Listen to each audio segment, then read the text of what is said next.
¿Qué pasa, chicos? Muy buenas. Bienvenidos a este nuevo vídeo aquí de Madridismo al Día, en el cual, pues, vamos a dar puntada a la teoría de Mbappé 2024, donde vamos a comentar una información a ese respecto de cara a Mbappé 2024. Ya sabéis que a nivel opinión, si me habéis visto los directos, creo que en las últimas semanas habéis visto claro que mi perspectiva es 2024, que hay más argumentos de cara a que se haga en 2024 que ahora, y con lo que está pasando en Francia más si cabe. Pero bueno, ahora iremos con todo ello porque vamos a hacer un, evidentemente, vídeo repasando actualidad y noticias del Real Madrid, porque hay muchas cosas y una de ellas que quiero comentar me ha dejado bastante descolocado porque demuestra que el fútbol en las altas esferas, en varios aspectos y sentidos, creo que está un poquito mal y tiene que ver con lo siguiente, ¿no? Aquí os lo dejo. Ya sabéis que Vinicius, pues, no está en el top 10 de mejor jugador por parte de la UEFA. Yo no sé si calificarlo como en este tuit, como algo vergonzoso, que entiendo que el madridista promedio lo pueda pensar perfectísimamente, pero desde luego sí que es bastante llamativo. Aquí os dejo, después del top 3, Messi, Messi en el top 3, como no, algo que no me sorprende. Haaland y De Bruyne acompañando a Messi. Vemos el resto de la lista hasta el puesto 11 y, hombre, hay jugadores que llama la atención que puedan tener más puntos que Vinicius para estar en ese top. Es verdad que colectivamente ni Liga ni Champions ganó el Real Madrid, que quedó en semis y segundo en Liga, pero la realidad es que la temporada de Vinicius fue por momentos espectacular, absolutamente espectacular. Y creo yo que para estar en un puesto 8, 9, 10, creo que a Vinicius perfectamente mínimo le tenía que haber dado mínimo para eso. Para eso, ¿no? Es verdad que ahí vemos a Luka, con su participación también clave con la selección de Croacia, se entiende, pero es llamativo, ¿no? No sé exactamente qué es lo que pasa, pero me parece que futbolísticamente es injusto que Vini no esté por ahí en un top 10, no digo en el top 3, pero que esté en el top 10, yo creo que sería muy justo deportivamente con respecto al impacto futbolístico que ha mostrado el bueno de Vini. Pero bueno, vamos a hablar de más cosas. Me gustaría, porfa, más que nunca, comentar este tipo de noticias, ¿no? Que creo que a bastantes madridistas como a mí nos ha llamado la atención, o no, porque viendo que este UEFA de por medio, pues, a ver, sorprender, no sorprende del todo. Vamos a ir también con noticia importante, porque Thibaut Courtois y Militao han sido ya operados de los ligamentos cruzados, de la lesión tan grave que tienen los dos, y empezarán en breve su proceso de recuperación, ¿verdad? Dos bajas tremendamente sensibles, se habla de 6 meses, no ni 5 ni 4, sino 6 meses, bajas de larga duración, y no parece que el Madrid vaya a fichar un recambio de Eder Militao. De hecho, luego hablaremos del que parece que va a ser el recambio de Eder, y con una noticia de este recambio que puede ser interesante, y de Thibaut Courtois, ya sabéis que ha llegado Kepa Arrizabalaga como el recambio. Esperemos que Kepa, pues, lo haga bien, tiene condiciones, y esperemos que pueda ser un buen recambio para el gran Thibaut Courtois, para Jirafa. Esperemos que se recuperen los dos de la mejor manera, ¿no? Aunque es verdad que no hay que negar ni desviar que son lesiones gravísimas y que, bueno, tendrán que trabajar mucho para volver a su nivel, a su mejor nivel. Vamos a hablar de Nico Paz, porque ha salido esta noticia de Marca que me ha llamado la atención. Ancelotti cree que Nico Paz tiene potencial para ser futbolista del primer equipo, por eso mismo sigue entrenando con los jugadores del primer equipo y es probable que tenga oportunidades durante la temporada. Bueno, al final es verdad que Nico Paz, siempre lo hemos dicho en clave cantera, es uno de los grandes talentos emergentes que tiene la fábrica del Real Madrid. Creo que ya con Raúl el año pasado fue demostrando gotitas de su calidad, apareciendo de manera más presente después de estar con Arbeloa en el juvenil y dejando en la Youth League y en la Liga Juvenil, dejando su calidad.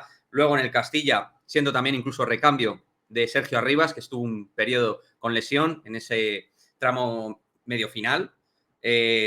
Bueno, aquí nadie duda de la calidad de Nico Paz, pero yo no termino de ver claro que vaya a tener oportunidades esta temporada con el primer equipo y sobre todo conociendo a Carlo Ancelotti, no me cuadra que le vaya a dar oportunidades, a no ser que haya una urgencia máxima en su posición y por ahí pues haya varios problemas y pueda entrar, ¿no? Pero no termina de cuadrarme que vaya a tener oportunidades reales el futbolista argentino, del cual de igual manera, como Ancelotti tiene fecha de caducidad, porque en principio termina su carrera en el Real Madrid el próximo verano, pues Nico Paz es un jugador con un caudal de fútbol brutal y seguro que en el futuro tendrá oportunidades reales con un entrenador que yo creo que sepa entender, ¿no? Que en la cantera sí que hay jugadores que te puedan dar muchas cosas, futbolistas que de verdad pueden dar soluciones al primer equipo del Real Madrid. Pero toca hablar de Marvel, aquí os lo pongo, porque aparte de que parece que formalmente en el diario AS dieron por hecho Carlos Forjanes que Marvel va a ser el cuarto central y nadie lo ha negado ningún medio,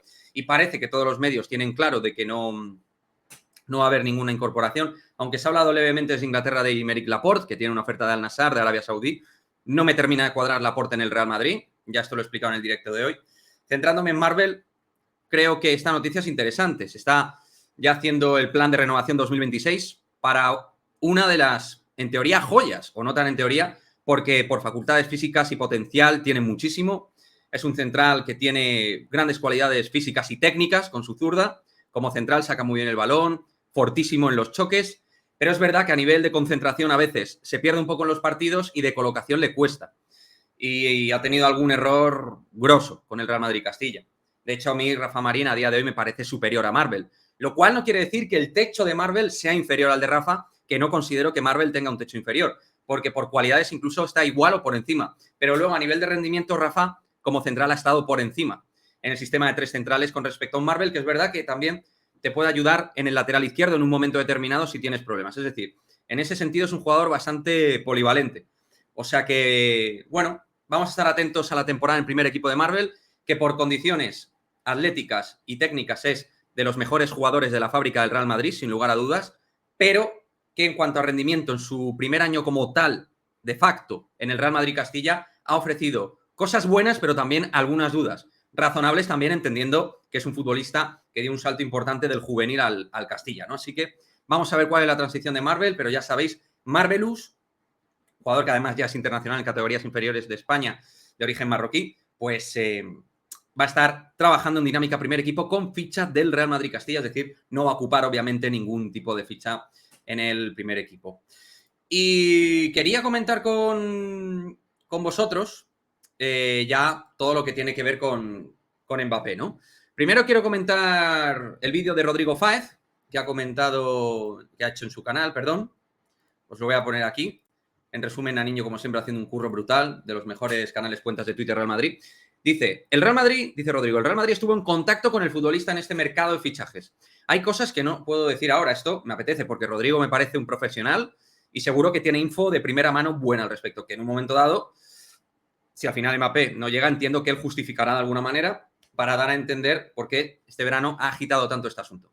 Los mismos que decían que Mbappé iba a renovar, 24 horas después lo desmintieron porque no hablaron nada sobre una renovación. Esto, sobre todo, yo creo que va en relación a la información más del diario El Equipo, que ha hablado de que no ha habido contactos entre PSG y Mbappé para firmar una renovación, que no para continuar una temporada más, que es lo que tiene firmado Kylian Mbappé y en lo que nosotros, siempre del escepticismo de que viniera este verano, es lo que hemos dicho. Mbappé ha manifestado que quería continuar y quemar su contrato en el Paris Saint-Germain. Y Mbappé siempre ha tenido la sartén por el mango como profesional para, de manera legítima, quemar su contrato y seguir un año más. Y por último, aquí está la clave de Mbappé 2024. La clave de Mbappé 2024, a nivel informativo, es la info de Edu Aguirre desde el Chiringuito. Como siempre digo, las infos cada cual las coge como quiere. Simplemente yo soy un mero transitor, transmisor, puente informativo para todos vosotros y desde esta comunidad madridista, simple y llanamente, comentarlo con todos vosotros. Pero desde aquí, Edu Aguirre, pues bueno, vemos que dice que Mbappé le ha dicho a su entorno que se queda este año en el PSG, algo en lo cual yo siempre he creído, ya sabéis mis porcentajes de optimismo con respecto a que viniera este verano, pero que en 2024 solo quiere jugar en el Real Madrid.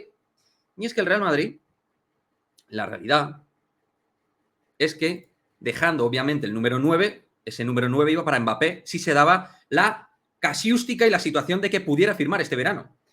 Pero el Real Madrid, a mí siempre como madridista me ha dado la sensación de que quería operar el fichaje de Mbappé en 2024 como agente libre o a un precio menor con respecto a un traspaso tipo de Mbappé, un jugador con la enjundia de Mbappé. Si me preguntáis a mí, yo tengo la sensación de que hay algo acordado entre Florentino y el entorno de Mbappé. En modo opinión, no información. Mi sensación es esa. Mi sensación es esa. Y la sensación que tengo es que el Real Madrid solo este verano iba a operar con Mbappé, si PSG y Mbappé llegaban a un acuerdo y Mbappé forzaba la situación con contrato en vigor. Con contrato en vigor. Si sale el año que viene, terminaría contrato y uno dice, bueno, pero el PSG aquí que no se lleva ni un euro. O sea, esta gente va a estar sin llevarse ni un euro de Mbappé, con lo que es el PSG y con lo que ha dicho Nasser Al-Khelaifi. Yo creo, sinceramente, una cosa que puede pasar, y ha salido Mario Cortegana en esa info, por ejemplo, hablando de periodistas conocidos, pues Mario Cortegana lo que ha comentado es que quizá, de alguna manera, Mbappé condone la prima de fidelidad de continuidad, de esa manera equilibrar el balance de cuentas del Paris Saint-Germain perdonando ese dinero y que de lo que perciba Kylian Mbappé como agente libre, parte, en modo generosidad por parte del jugador, se lo dé al Paris Saint-Germain. Y diréis, con lo pesetero y tal que es Mbappé, ¿cómo va a hacer eso? A cambio de que le permitan cumplir su contrato y a cambio de que le permitan seguir en el Paris Saint-Germain una temporada más, que es al final lo que dijo que quería hacer, jugar en el Paris Saint-Germain un año más. Mbappé saldría, entre comillas, como agente libre, con algo acordado con el Real Madrid, me da la sensación, pero el PSG, sin poner más presión, se llevaría parte de ese dinero, ofrecer la imagen de que Mbappé no se iba a ir gratis y prometiendo que no se iría gratis y cumpliendo con eso. Es verdad que se llevarían menos dinero de un traspaso, pero pensar que se llevaría también, entre comillas, más dinero mediante el ahorro que se hace si Mbappé perdona esa prima de fidelidad tan costosa. Porque entre todos los conceptos salariales y de bonus, llegaría, como dicen, hasta los 240 millones de euros. Si perdona 70 millones, que creo que son del bonus de prima de fidelidad, por ahí pueden equilibrar cuentas y de ese dinero en forma de agente libre que se llevaría Mbappé, parte fuera PSG, o a lo mejor llevándose todo Kylian Mbappé y el PSG sin llevarse nada, pero habiéndose ahorrado un buen dinerinchi con esa prima de fidelidad que perdonaría Mbappé al club. Es decir, de un modo u otro, en resumidas cuentas y teorizando con vosotros, Mbappé vendría en 2024, como prometió Mbappé, como Florentino también ha mandado a nivel voceros del Real Madrid ese mensaje, y ya está.